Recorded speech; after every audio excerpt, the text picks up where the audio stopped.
Good afternoon, everyone, and welcome to National Philanthropy Day 2021.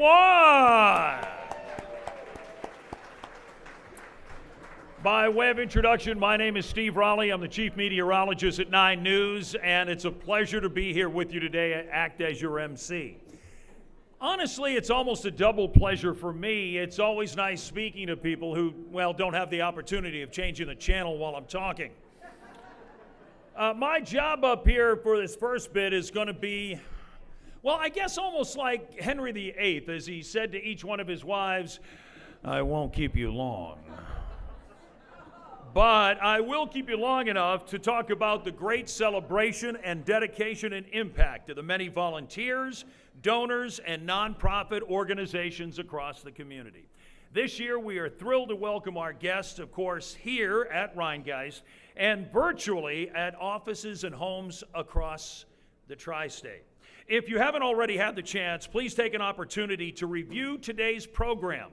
It's at our website, so it's npdcincinnati.org, and click Program. In order to keep the city more green, we've taken the entire program virtual, and you'll be able to find it there.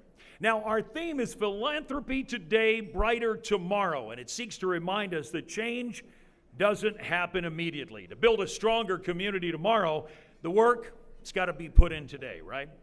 Each and every one of today's award winners understands this and has given their time and talents day after day. You see the commitment. I can't wait for you to hear the stories because I had an advanced copy of everything that's going on here, and I've got to say, it's going to be quite an afternoon. Now, it's my honor to welcome to the stage the president of the Association of Fundraising Professionals, Greater Cincinnati Chapter, Keela Hanrahan. Keela.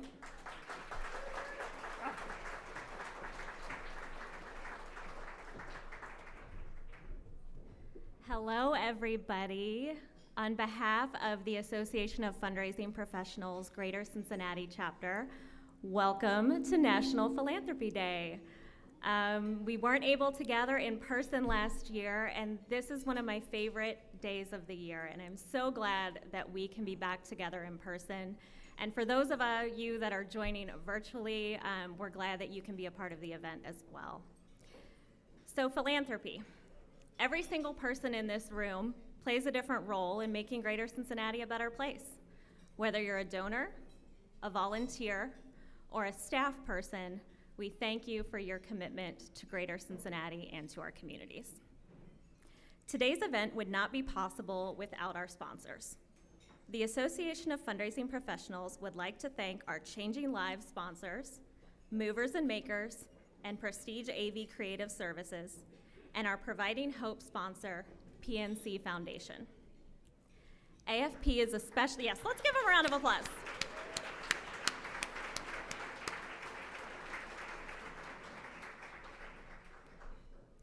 AFP is especially thankful for the generous support we receive from our presenting sponsor, Fifth Third Foundation.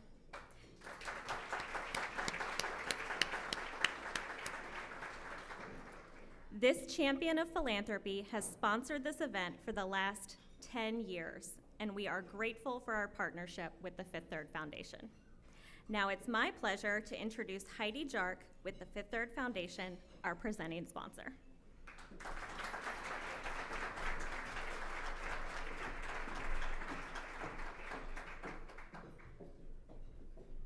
Well, good afternoon, everybody. This is absolutely wonderful to be in a room with so many of my friends, and actually I consider you my family, unlike last year where I got to sit in the comfort of my living room with a cocktail in my hand with my husband videotaping me from the phone, so it was a much different experience. But we are just so delighted to be continuing our support not only of National Philanthropy Day, but for the good work that happens in our community every day. This is kind of one of those questions when they come to talk to us, will you continue to support us? And we always say, why wouldn't we support you? It's the right place and the right thing to do. This year, we are now celebrating the fact that the Fifth Third Foundation was created back in 1948. It was one of the first foundations created by a financial institution, and we are so proud of everything that we have done. And so far this year, we have given over $20 million to those communities in which Fifth Third serves, and we're going to be there in the future for all of you. And so if you need to ask us about next year, don't worry about it. It's already a done deal. So I just wanted to take a moment of welcome and to thank you for all that you are doing. You are the reason that Cincinnati is known to be a caring, strong community for those who are in need. And there continues to be need every day. We've seen that through the pandemic, and we will continue to see that in the future. So we were talking about what happens in the future. Today is a day for us to gather, to celebrate, to be with all of you, talk about all the great things, and to recognize leaders in the industry, donors, and emerging philanthropists. But what happens after today? Need never takes a break. So how do we continue to make a difference? And I had just a couple of thoughts about that. One of the things that we saw, especially during the pandemic and in recent years, is a thought of coming together in collaborative ways, whether it's donors, not-for-profits, but we have learned that we are better and stronger when we work together. We're not on an island. We are part of a team, and we will continue to be a team to make a difference, and collaboration will continue to be a part of everything that we do. We also need to continue to have new ideas. We can no longer stay in our box. I hate to use the word disrupt, but we need to disrupt things because some things haven't been working, and we can't go on doing the same old thing. We really need to have new people. We need to have new voices and new ideas come to the table. And innovation is one of the things that is going to lead us in the way. And I will tell you, it's okay to take risks. And it's okay to not have everything work out the way that we had planned, because we can't grow unless we take risk. We will not have change, and we will not continue to build a stronger community until we are willing to take a chance. And the last thing I would tell you, and I was actually thinking about the lights. Wouldn't it be cool if this room was dark? We have the twinkle lights. I'm a big believer in light. And so the last thing I wanted to leave you with was an interesting conversation from last night. I took my daughter, Kat, to go to a jazz concert at Walnut because she had a friend who was playing the drums. So I sat in the parking lot with Wi-Fi on and did a little bit of work because I wasn't invited in with my teenager. And the one thing I noticed was the beauty of the full moon. And I don't know if any of you know this, but tomorrow morning, starting at 2 a.m., we are going to experience the longest lunar eclipse that has occurred in over 560 years. Steve, did you know that? 580. Thank you, 580 years. And this eclipse is going to last over 3 hours long. 6 hours. 6 hours. And does it end at 5:47 when okay, I'm close on that. Okay, thank you, Steve. See, this really helps to have a meteorologist playing my sidekick today. But we were talking about that, and when she came out, I said, let's just take a moment to sit here in the dark and look at the beauty of the moon. And she kind of said, okay. And we took a look, and you could watch the cloud movement in front of it, and when the clouds weren't in front of it, there was this beautiful light that was emanating from the moon. And then she said to me, why does the world seem so dark? I said, what do you mean? She said, bad things happen to people every day, and it's hard to ignore it. So I had to think about this teaching moment with my 15-year-old. And I said, I hate to tell you this, but bad things happen every day. But good things happen too. It's been that way since the beginning of time, and I don't think that's going to change. That's just a part of life. I think the critical question, though, you have to ask yourself, Kat, is who do you choose to be? Do you choose to be the person who continues to look at darkness and then spreads that darkness to others? Or do you continue to be, as my husband calls me, Heidi Pollyanna, and continue to choose the good and the light? Light has power. Even the moon tonight has power in its darkness to shine this incredible light and bring us great joy. And so I would say thank you to all of you, because you have chosen to be light, and we need more light in this world. So I would ask you to take that power when you leave here, continue to spread it to others, and be that light, because that light that you bring every day to the work, whether you work for a not-for-profit or you are a donor or a volunteer, continues to spread, and it makes a difference in someone's life every day. Thank you for all that you do. Thank you for asking us to be the sponsor. And as I said, when you ask us, this is one of those times that we just can't say no. But I hope you have a great day, and it's so good, again, to see all of you and be with you in person and virtually. To those who are watching, we'll see you very soon. Thank you.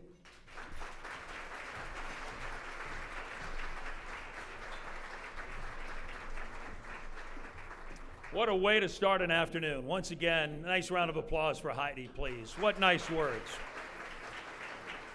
What a beautiful way, and of course she worked in a little meteorology, so I can't be at all upset over this. So as we begin, we're going to start our program in just a few minutes. The last words to be said at this point. Bon appetit. Well, good afternoon once again, ladies and gentlemen. One of the things we probably should start with is a nice round of applause for all the folks who put this lovely day on, for all of us, for all the people involved. And once again, my name is Steve Raleigh from Channel 9, the Chief Meteorologist. And we're going to go ahead and start so we can stay on time for everybody's schedule.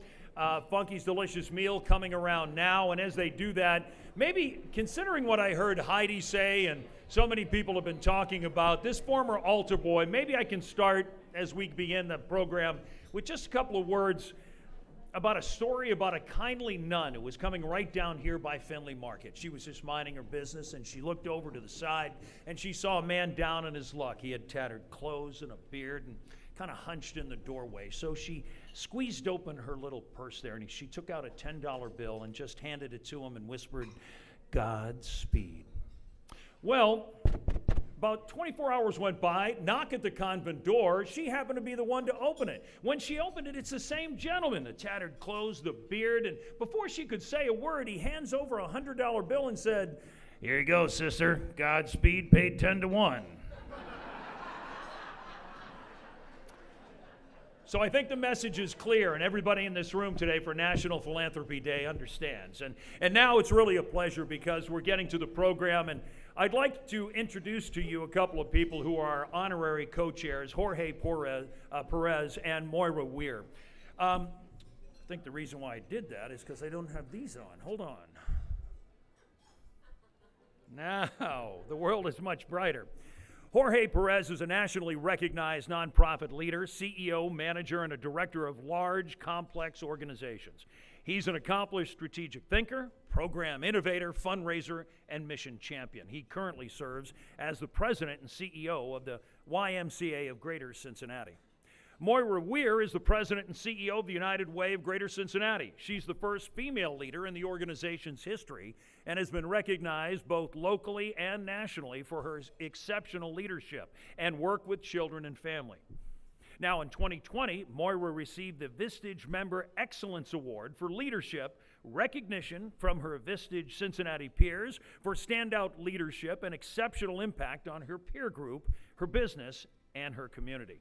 It's really a pleasure to welcome to the stage honorary co-chairs Jorge Perez and Moira Weir.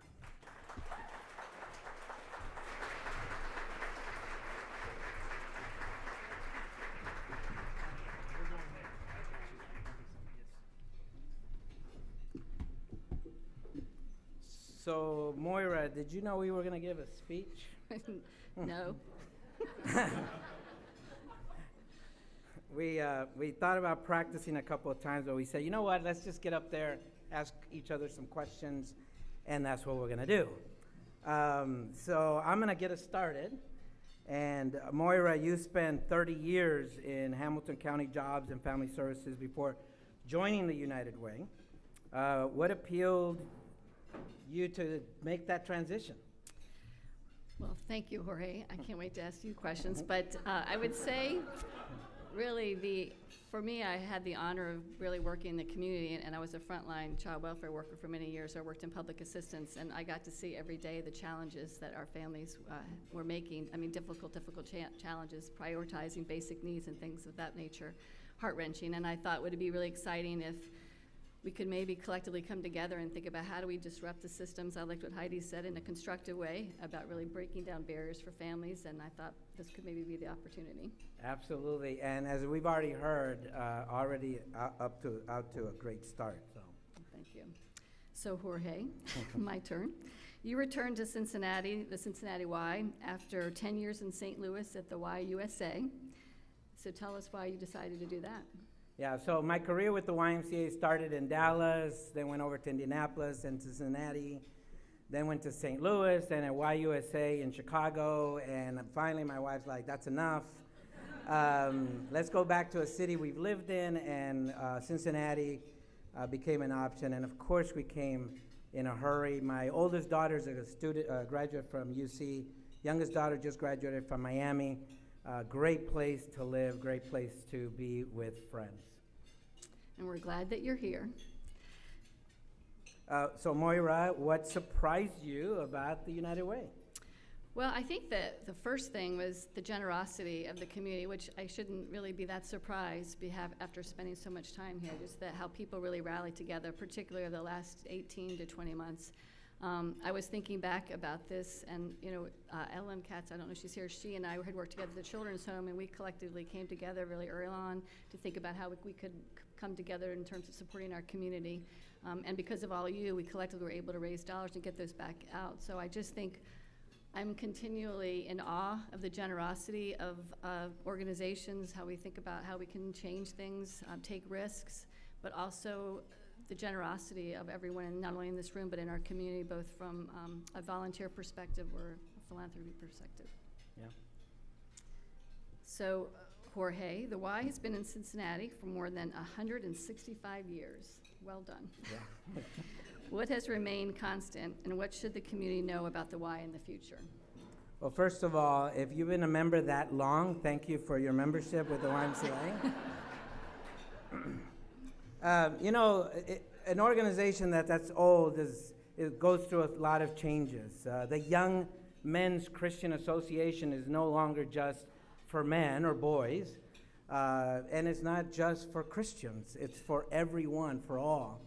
And so the organization has adjusted and readjusted, and we're in the middle of what we're calling a movement-altering event. I think we're all in that right now.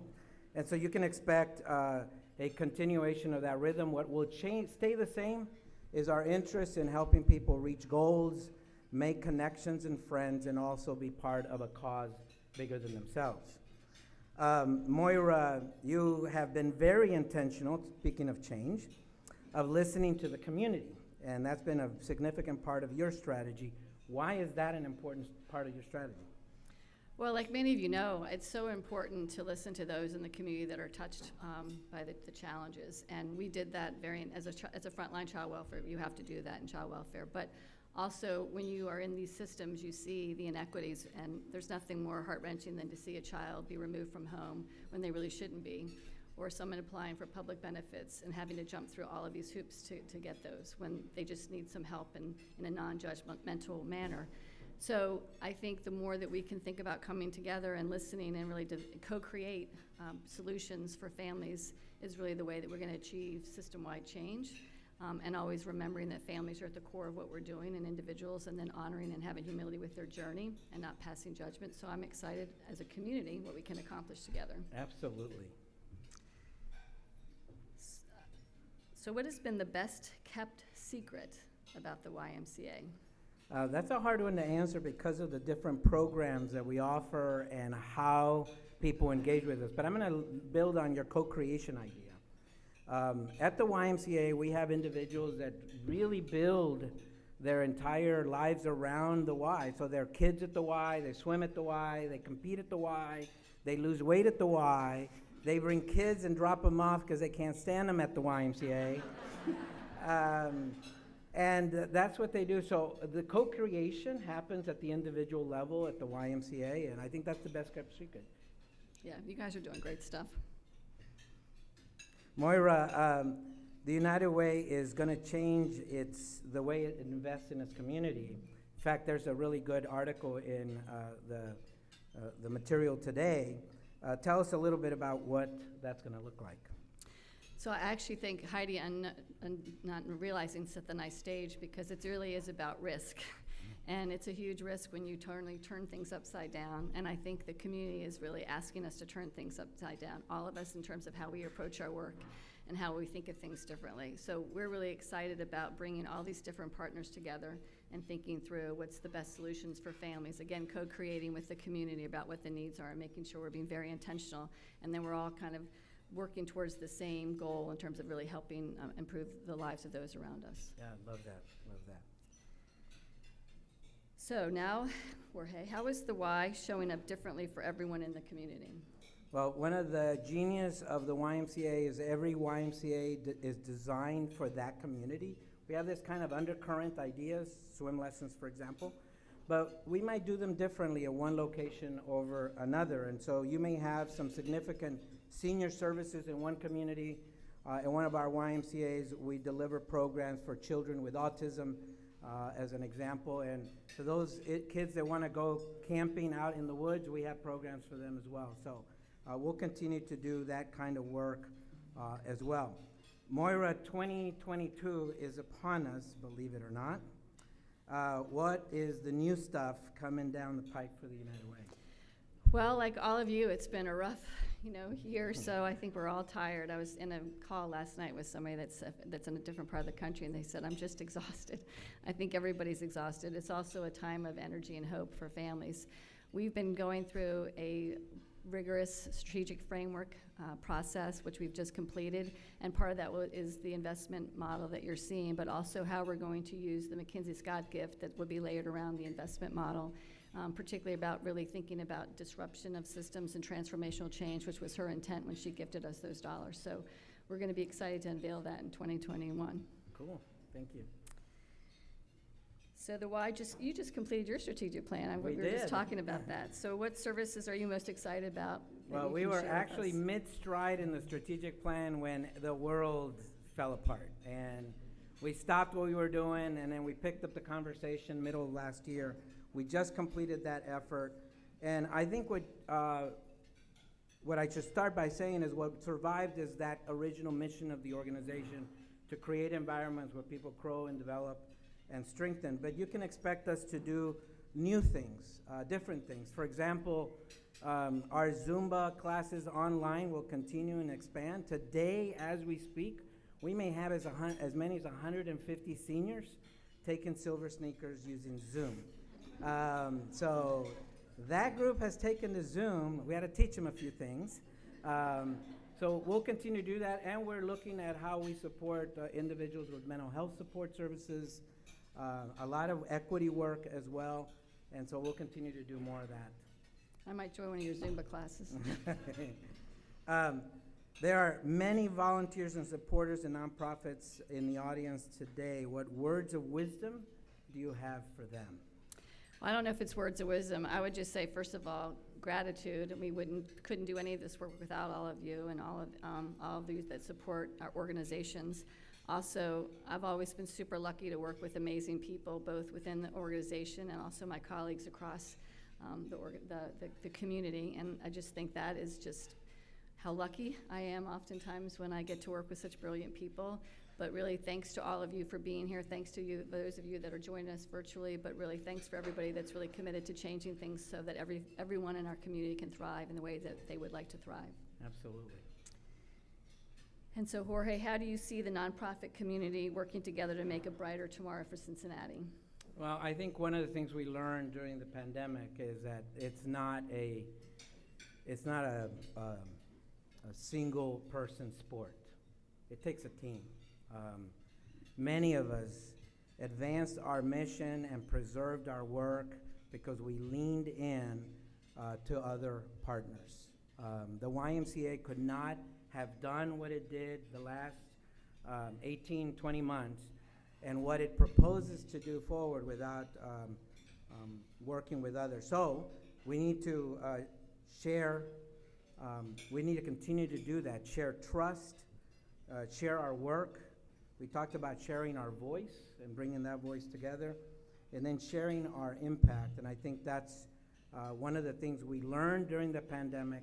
We need to keep that moving forward. We need to move that and advance that. So I think that's our last question, wasn't it? Yes. Thank you so very much for the opportunity to speak with you. And Yeah, thank you. It was great talking. Bye.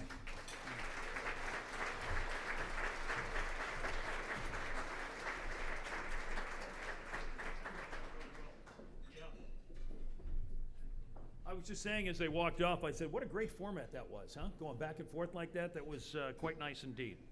Okay, as we move along in the program, time for us to introduce our award presenter for today. So please welcome to the stage our Lifetime Achievement in Fundraising Award winner, Susie Dorwood. Susie...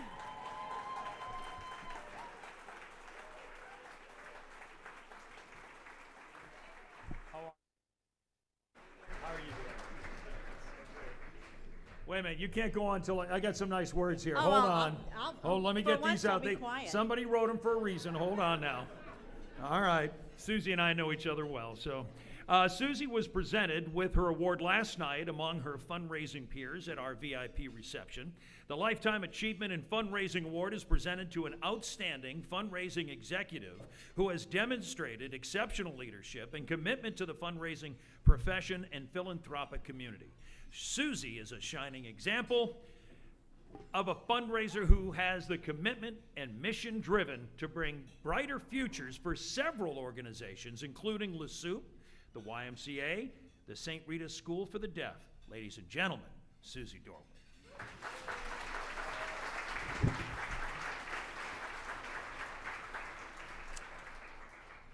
Thank you so much.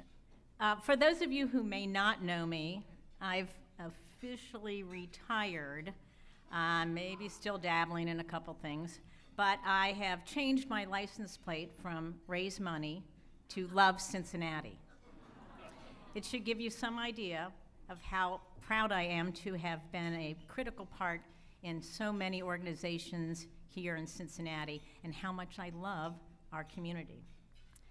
I'm honored to have received the Lifetime Achievement Award last night. I had a really attentive audience, and I went on and on. I had lots of jokes. Sorry you missed it all. I was really good. Anyway, I do want to thank AFP, the committee, and the board for nominating me. It is truly an honor, and I am very grateful. I want to personally thank my fundraising colleagues who are with me today, who make such an impact in their organization every day they go to work or work from home. It's important work. To those with whom I have worked, who made my life so much better, so many of you are here, I thank you. For those who continue to mentor me and who have been longtime mentors, there's Heidi Jark, where'd she go? Oh, there she is, and Carolyn, and so many of you, I truly thank you. And to my friends and my family is with me today, and I have to just do a shout out. My 97-year-old mother is here, so thank you.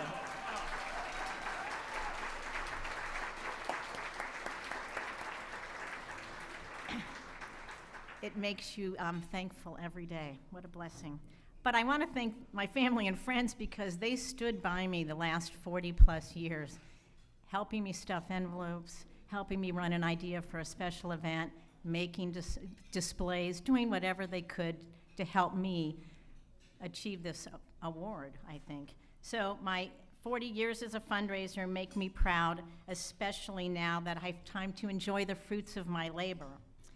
As I walk through our parks or enjoy our arts, or celebrate our young people who are thriving and living because they have places to go like the YMCA, or St. Rita's School for the Deaf, or seeing our healthcare organizations contribute to important medical advances. I get to sit back and look at all of that. And I'm so blessed to have chosen a profession that not only broadened my knowledge, but one that has made Cincinnati a better place to live and work. Shortly, you are going to hear from some people with hearts of gold. For those who give from their heart, to those who put their heart into the time they give. What would we do without you? I personally am grateful for those people, like the ones we'll recognize today, who answered my call, who returned my request letter with a check, joined me to volunteer, or connected me with someone who could help. So many of you here today wear one or all of those hats, and I'm really accepting this award because you all picked up the phone and said, sure, I'll help. I really thank you for that. I really thank you that you continue to pick up the phone. And by the way, Heidi, never tell a fundraiser, I've got money to give. Because I have an organization I'm going to talk to you about. Anyway, it has been said, I think Heidi said it, we are so lucky to live in a city that takes philanthropy and volunteerism seriously, as is evidenced by the people you are about to meet, and those who have been recognized for many years before us. My personal request of each of you is that you continue to support your nonprofits, either as a professional, a volunteer, or a donor, for there is important work that needs to be done, and there's important work that's going on now, and we are all making a difference. Again, I thank you all for your attention, and I thank you for giving me this award. I am truly honored. Thank you.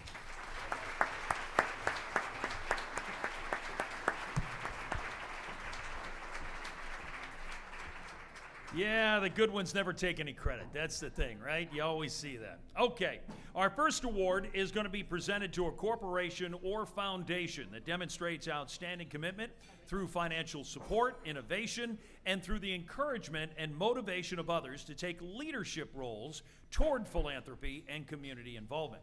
Nominators, Cincinnati Symphony Orchestra writes, they are a source of inspiration for us daily. It touches every performance that we do, including partnerships with the Cincinnati Ballet, Cincinnati Opera, and the May Festival.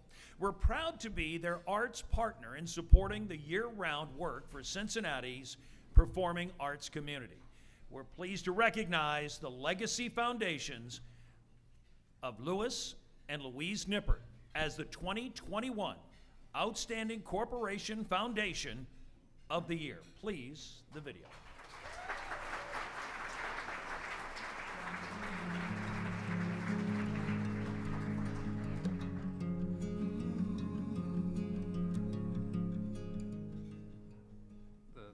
Nippert's legacy, they split into a couple places. The Ellen L. Nippert Charitable Foundation making grants to any charity in the greater Cincinnati area except for within the performing arts, because that's taken care of by the Louise Dieterle Nippert Musical Arts Fund. And then the Green Acres Foundation, pre-COVID, we were seeing over 30,000 school children coming in for enhanced hands-on education opportunities in the environment, the arts, and generative agriculture. So we take a pretty broad swipe, but that really reflects the interests of the Nipperts, which first and foremost was always, how do we give back and make the community better? Nippert Charitable Foundation is really making a difference for not only our families, but our entire community. So early on, they invested in an innovative program at Beach Acres called Parent Connects. And Parent Connects allows us to be able to coach parents in a positive way. And actually this makes a huge difference, like I said, for our entire community, because positive parent coaching can actually create positive social change. Our community's robust performing arts landscape would look profoundly different without the support of the Louise Dieterle Nippert Musical Arts Fund of the Green Acres Foundation, one of the Nippert Legacy Funds. As a grateful, longtime recipient of Nippert funding, I can tell you that it touches every performance on the stage of Music Hall with the orchestra, the Cincinnati Ballet, the Cincinnati Opera, and the May Festival, as well as every CSO community activity and every school child served through our music. The Nippert's investment and Beach Acres and Parent Connects is making a tremendous difference in our communities and in our families across this region. The Louise Dieterle Nippert Musical Arts Fund recognizes how vital the arts are and the impact they have in the region, and there is no more fitting recipient of the National Philanthropy Day's Outstanding Foundation Award. You can't, if a guy's drowning in a lake, you don't stop and say, what's your religion, what's your behavior, what's your, whatever traits you want, you don't stop and ask a question. You reach down and pull them up. And you don't wait for any of those other characteristics. And I think that was typical of the Nipperts. You didn't wait. When there was a problem, you reached down, grabbed the hand, and pulled it up. And that's what we try to continue to do now. Please welcome to the stage Dr. Carter Randolph to accept the award on behalf of the Legacy Foundation of Louis and Louise Nippert. Carter.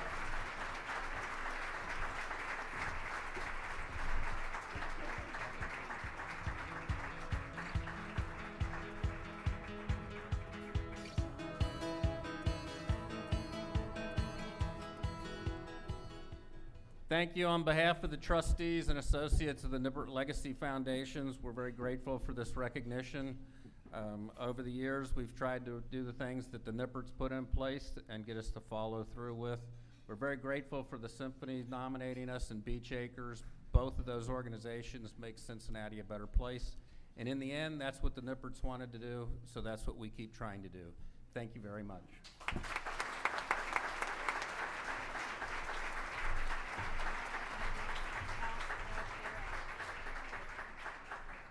Thank you, Carter, very much. Okay, we're now on to the Outstanding Youth in Philanthropy Award. It's given to an individual, group, or organization of young people with exceptional leadership and whose efforts result in developing youth to learn about and participate in philanthropy.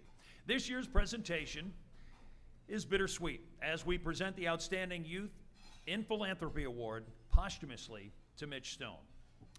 Nominators, Cincinnati Children's Hospital Medical Center writes, "To live your dash means to boldly live a life that impassions you while you positively impact your family, friends, community, and even strangers.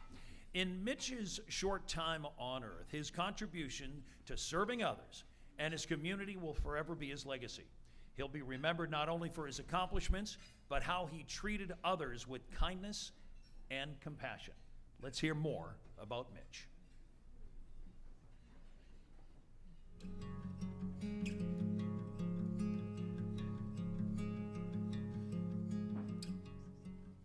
I would describe Mitch as a very kind, positive, caring young man that was so wise beyond his years. Well, we are very honored that Mitch is chosen. I mean, I think this is, continuing his legacy through Mitch's mission. That's what we want to do. He got bigger, that there was more to life than just being a kid. To live your dash means to boldly live a life that impassions you while positively impacting your family, friends, community, and even strangers. Mitch did all of that. In his short time on earth, he did all of that.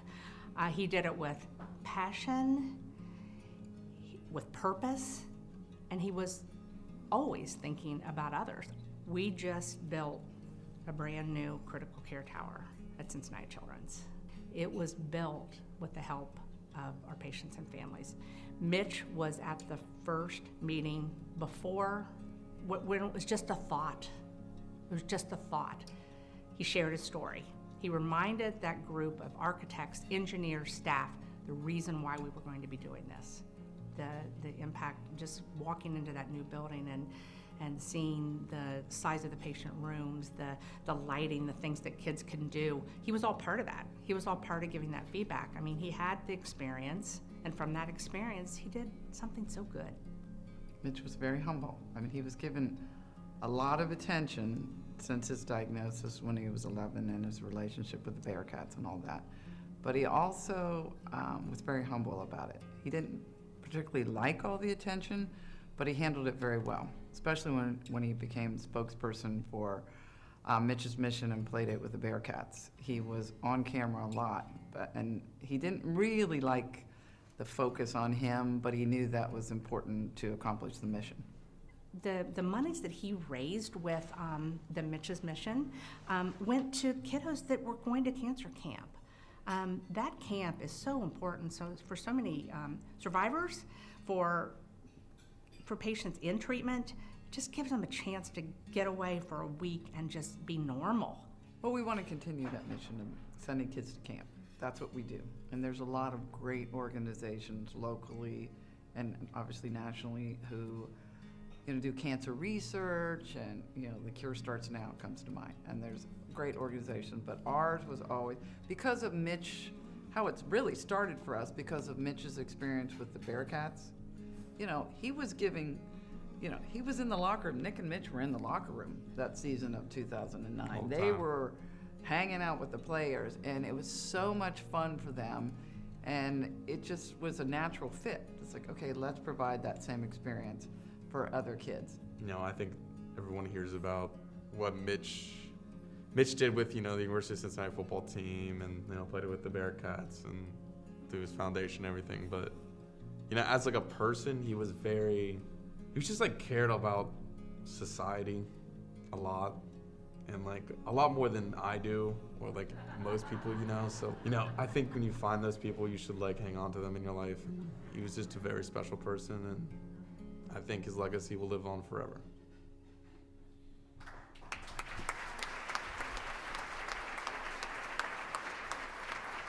Please welcome to the stage Mitch's twin brother, Nick Stone, to accept this award on the behalf of Mitch.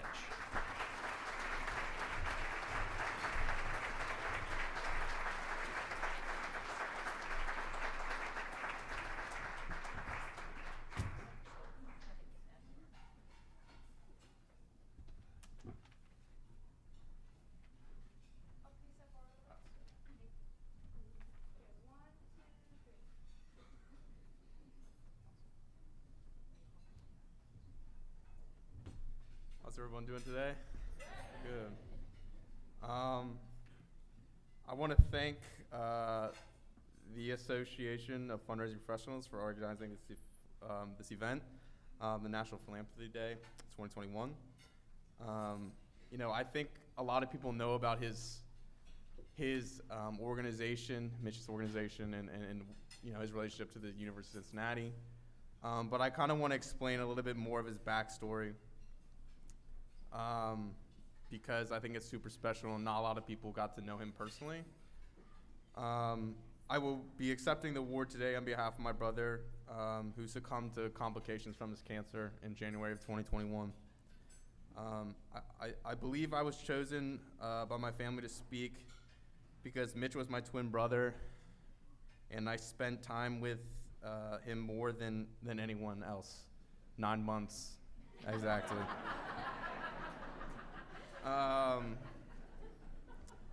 I thought it would be, insightful to speak about my brother by reading.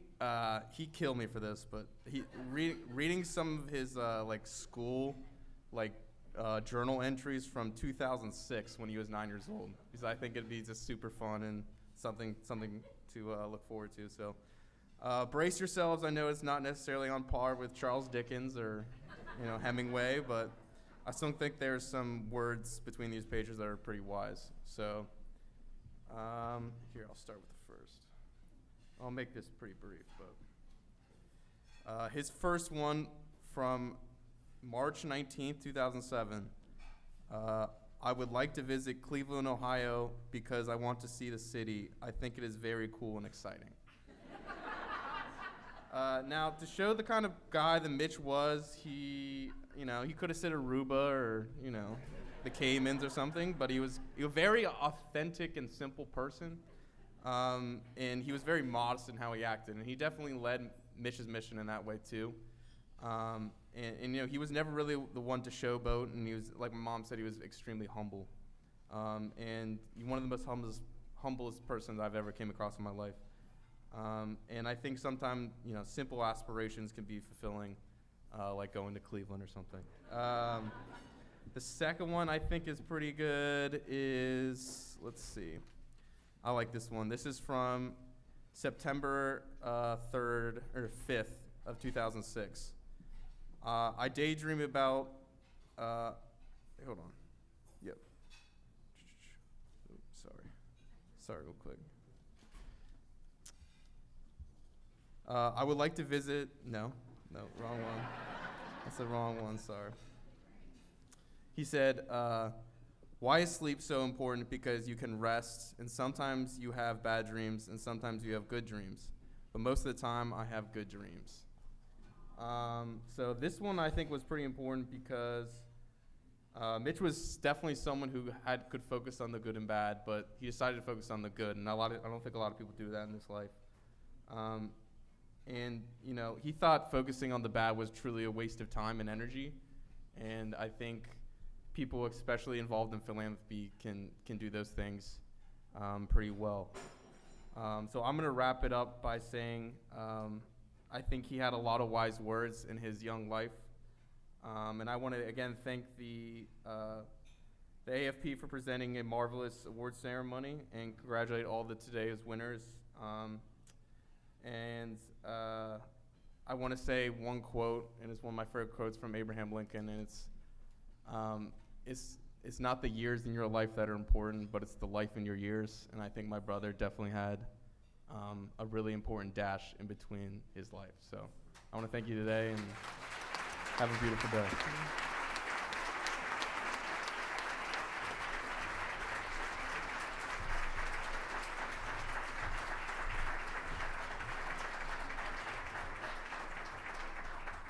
I think authentic is a good word, too, for you, my friend. Very nice. This year, we bring back a special award created by the National Philanthropy Day Committee in 2018. The Innovator of the Year Award was created for the purpose of recognizing an organization or individual who has made a significant impact on a serious issue through financial support, community partnership, or implementing innovative ideas. As the NPD committee and judges were sorting through all of the nominations, they felt very strongly for the need to recognize this group that you're going to learn more about.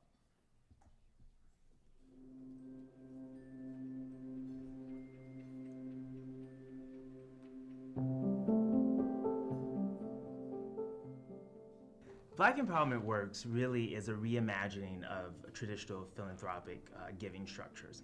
The idea is that we did a deep analysis of how giving is traditionally done nationally in this city and recognize the disparities in giving, recognizing that there were a lot of white run and owned organizations that were serving Black communities but did not understand deeply the needs of Black communities and weren't centering Black voices and really fostering Black agency.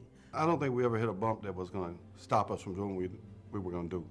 The detours were there, we talked it out, we discussed it out, we hashed it out, and then we keep moving with whatever the consensus was.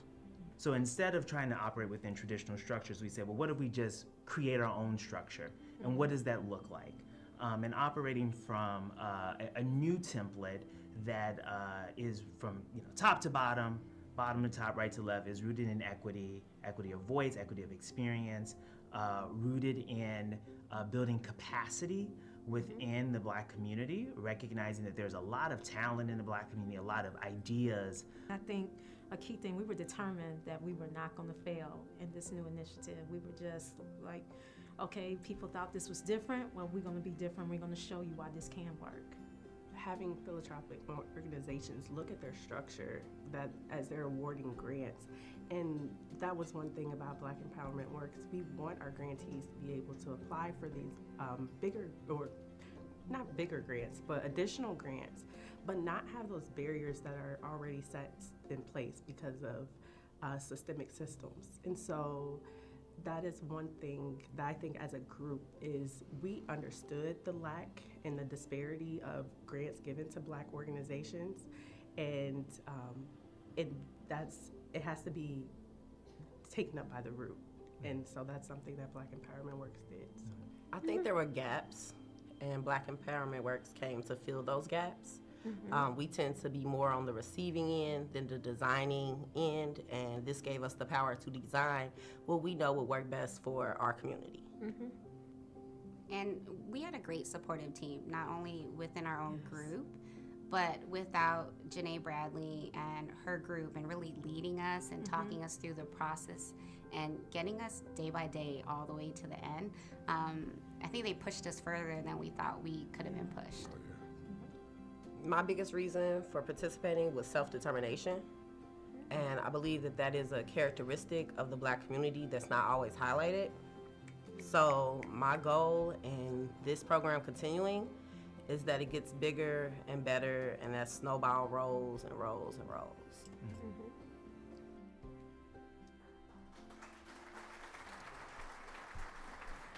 Please welcome to the stage Terry Hurdle, Rashida Manuel, Retina Carter, Rita Dolan Mayo to the stage representing Champions of Change.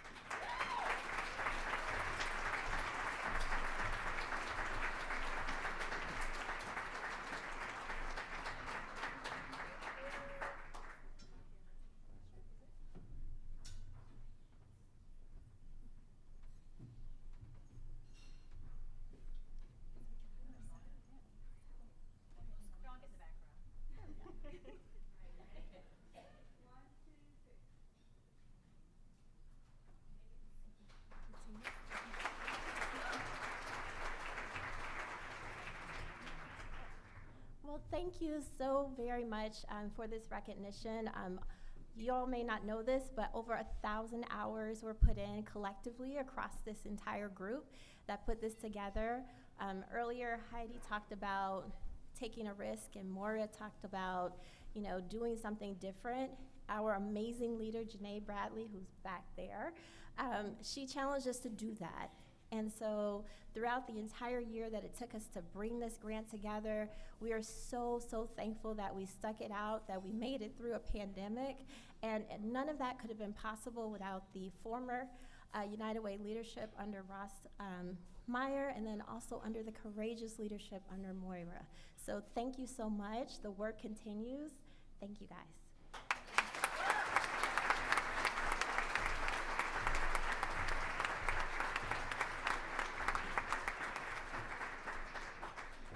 Excellent work, folks, excellent work. Okay, now we're on to the Volunteer of the Year Award, and it recognizes a volunteer who has demonstrated a commitment of time and outstanding leadership to a specific organization or cause, and who's also a role model for the next generation of volunteers. The Jewish Federation of Greater Cincinnati writes this of our next award winner. To know Debbie on paper is one thing, but to know her in person is an honor. Her gentle, unassuming manner makes her relatable to everyone. She treats all people with the same respect and is genuinely interested in her personal story and the connection that goes along with this. Her commitment to Cincinnati is authentic. It's our honor to recognize Deborah Brandt as the Volunteer of the Year. Please to the video.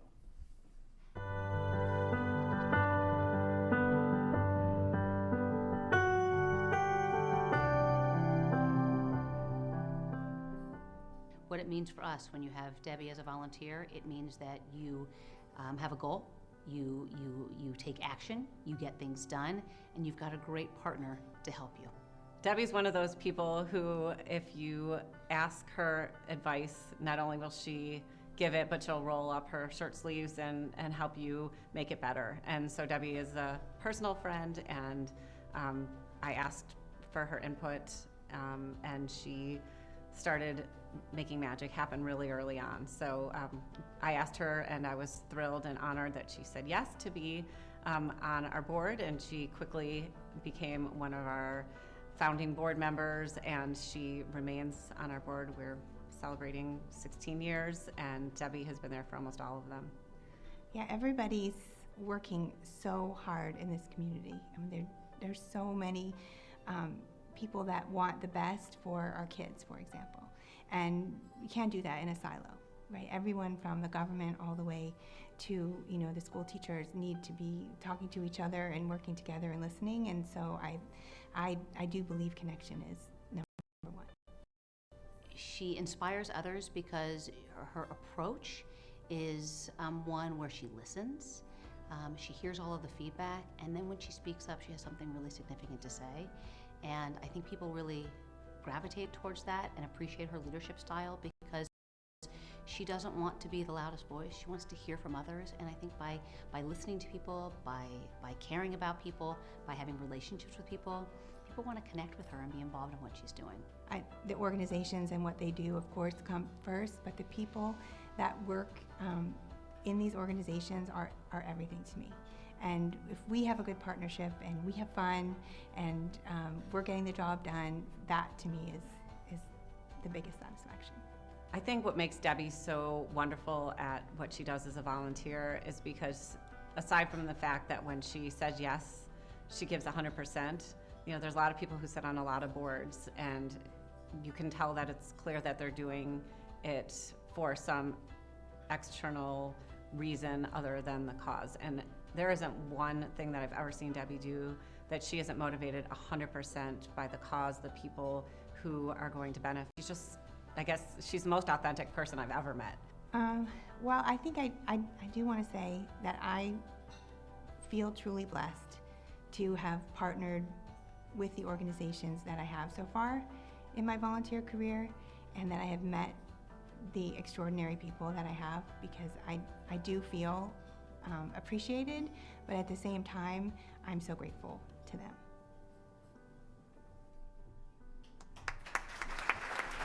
Continue your applause and welcome to the stage, Deborah Brandt.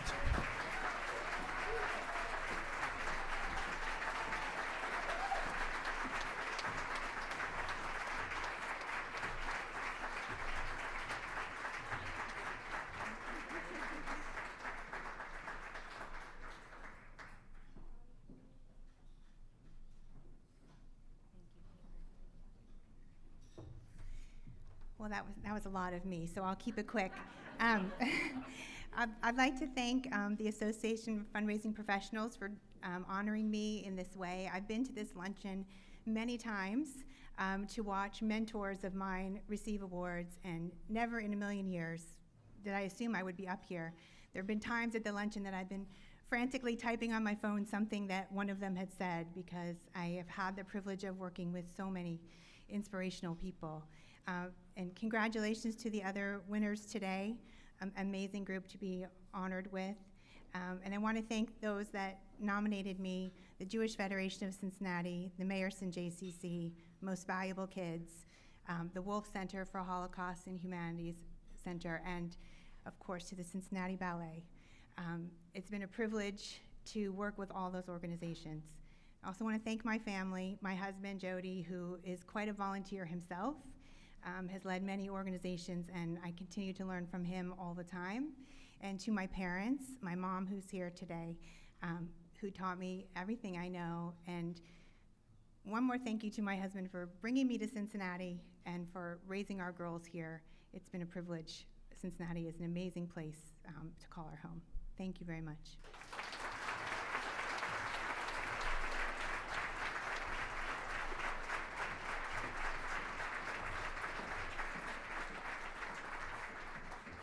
Very lovely sentiments. Thank you, Deborah.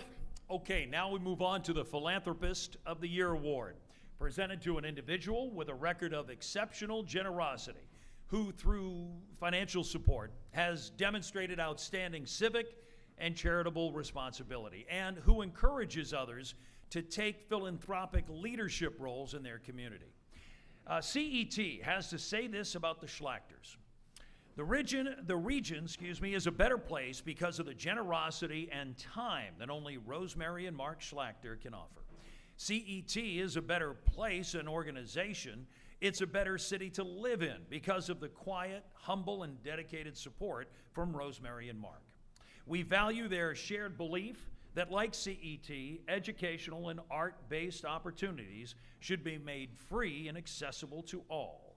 It's an honor to recognize Rosemary and Mark Schlachter as the Philanthropists of the Year. Please, if you will, to the video screen.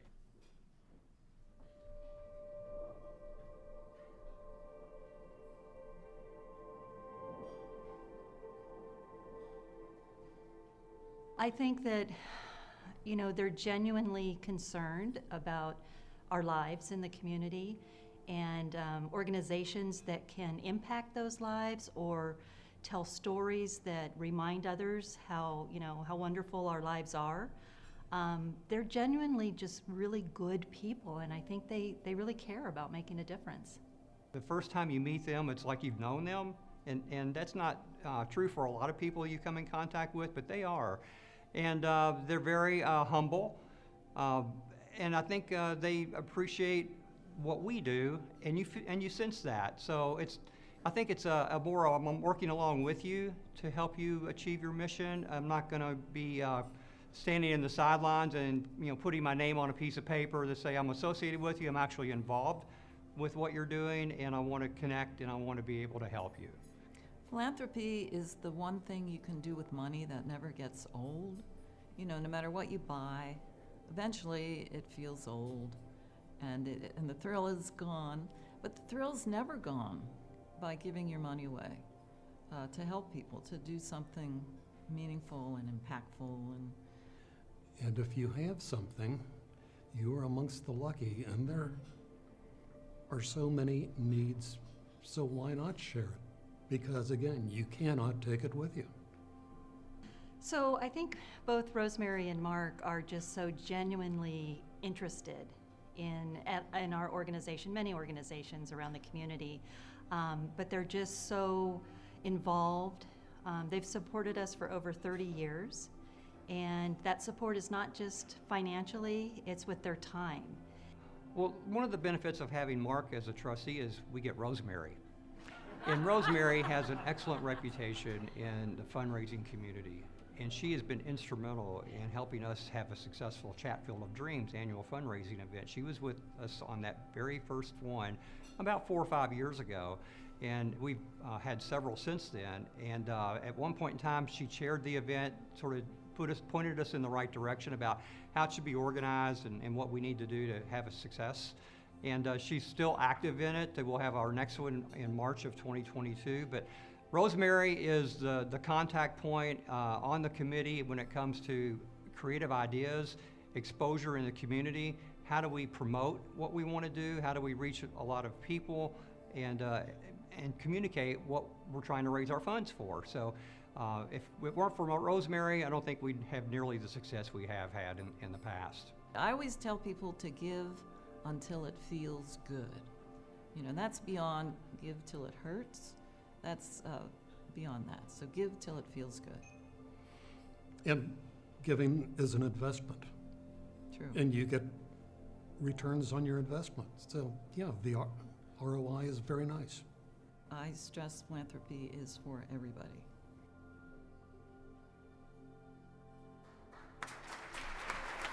Please continue your applause for our 2021 Philanthropists of the Year, Rosemary and Mark Schlachter.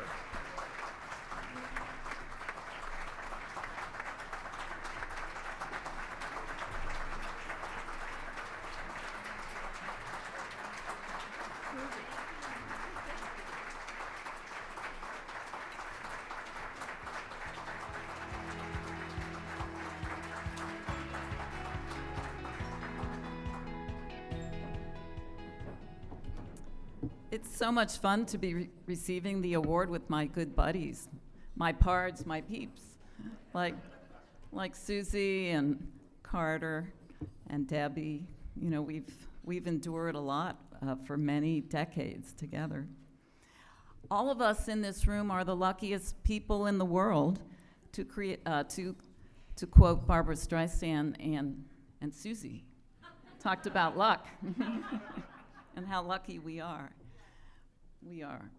We're lucky because each and every one of us here are philanthropists, and we work with philanthropists as volunteers and as professionals. I've been a member of AFP since 1990.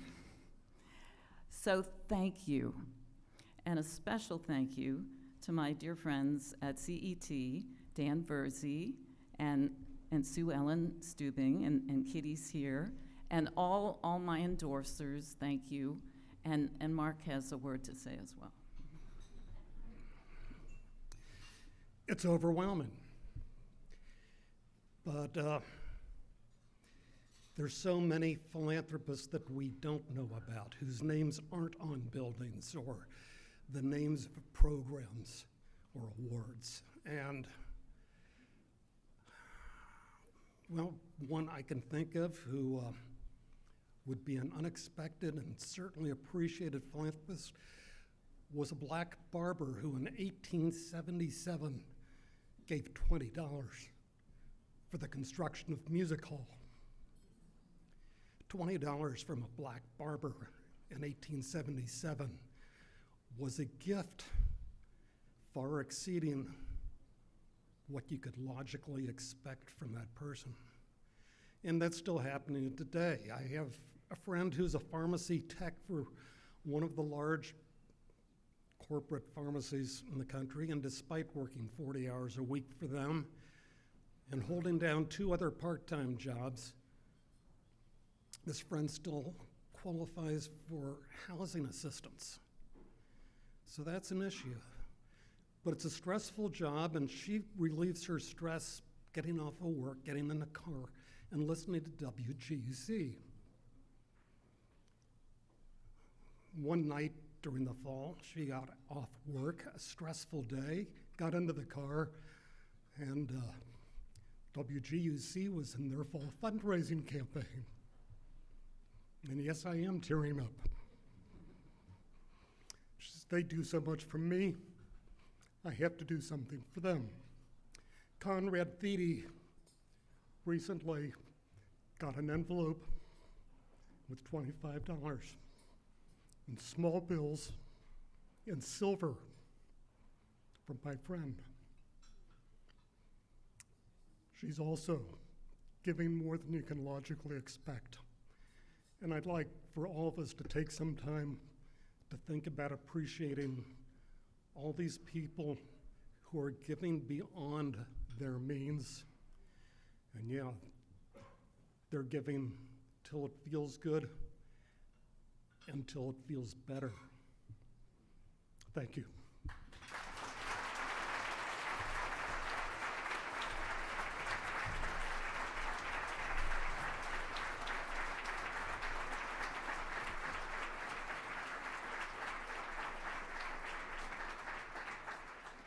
How about one more time for Mark and Rosemary, huh?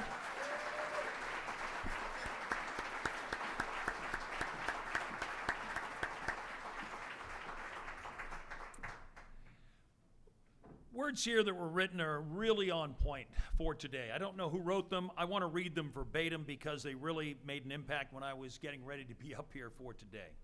It says, building a brighter future for tomorrow takes the efforts of each and every person in this room. And so we'd like to thank and celebrate the collective impact you have on the community.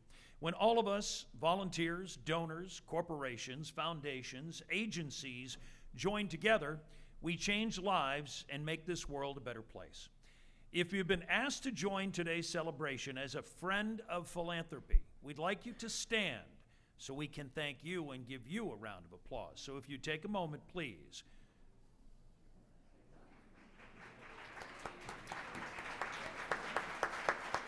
Don't be shy. This is, please.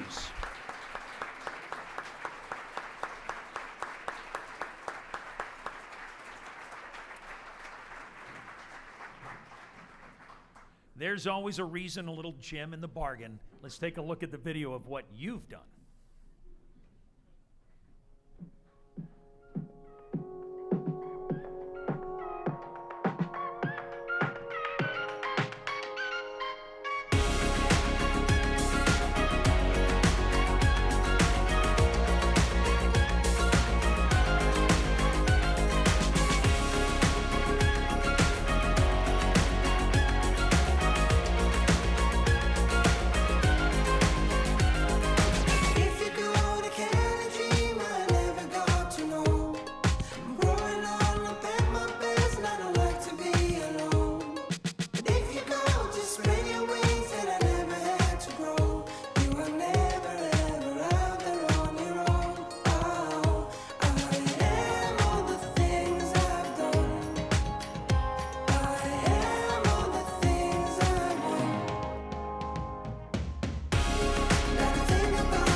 On behalf of the Association of Fundraising Professionals, thank you very much for being here. Have a lovely rest of your afternoon, and we hope to see you next year.